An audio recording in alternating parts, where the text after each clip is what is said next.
If a high percentage of your deals end up coming down to price, it's super easy to assume that that's just the market. Increased competition, procurement pressure, tighter budgets. Maybe, but in many cases, that's not actually the root cause, because price pressure is usually a symptom. It's not the problem itself. You're listening to the Sales Today podcast, and I'm your host, Fred Copestake.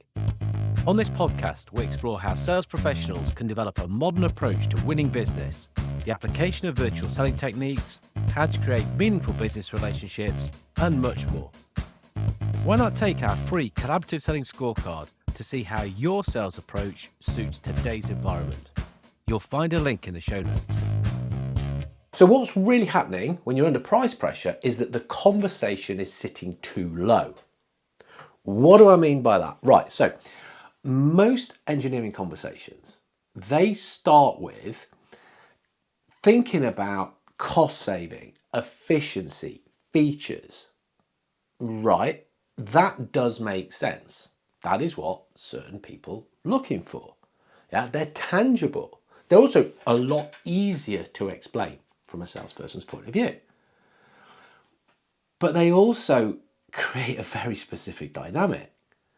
They're going to invite comparison.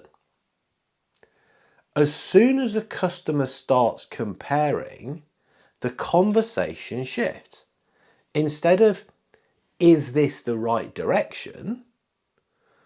That internal dialogue, or even the conversations they're having around the table when you're not there, become, right then, so which of these options is the cheapest?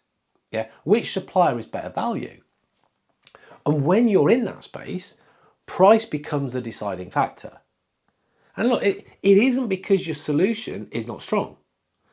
It's because you're positioned alongside alternatives in a similar character.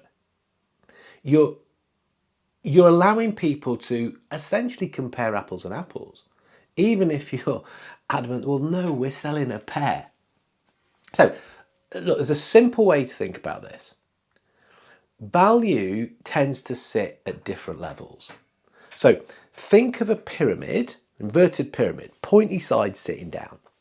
Okay, at the base, you've got cost saving.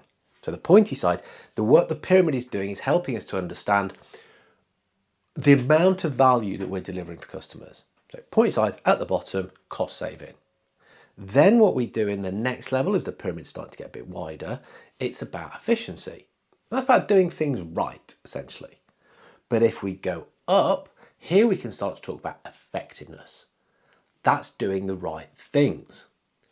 At the very top, that's competitive advantage. So this is helping the customer to perform better in their market, to stand out in what they do.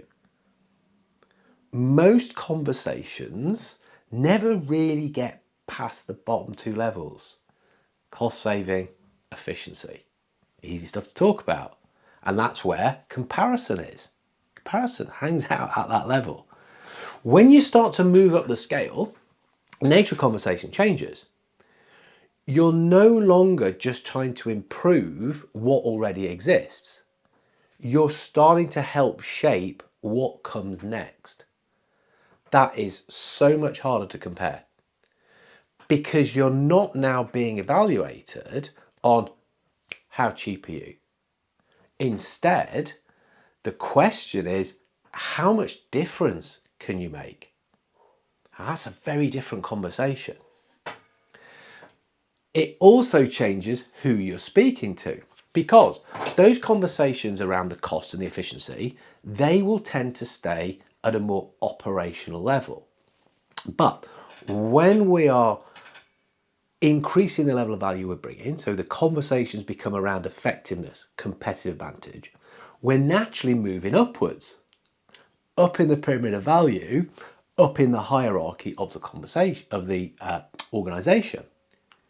So here we're moving towards more senior stakeholders, and that's where the decisions are often shaped. So if you're finding that deals regularly come down to price, it is worth stepping back and asking, where is our value really sitting in the customer's mind? Because if it's low, well, the outcome's fairly predictable. We're going to end up talking about price. Now, maybe what I've said sounds a bit familiar. Yeah, it's worth taking a closer look at how your team is positioning value across different opportunities. How do they go about doing it? What's their process to do it? What you'll find in the show notes is a simple collaborative selling scorecard that you can go through. It takes about 5 minutes and it'll start to help you assess how you're doing that. Thank you for listening to the Sales Today podcast with me, your host, Fred Copestake. I hope you've enjoyed what you heard today. If you did, please get in touch and hit subscribe. And remember, you can take the collaborative selling scorecard for free to check out how your sales approach works in today's environment. You'll find it in the show notes.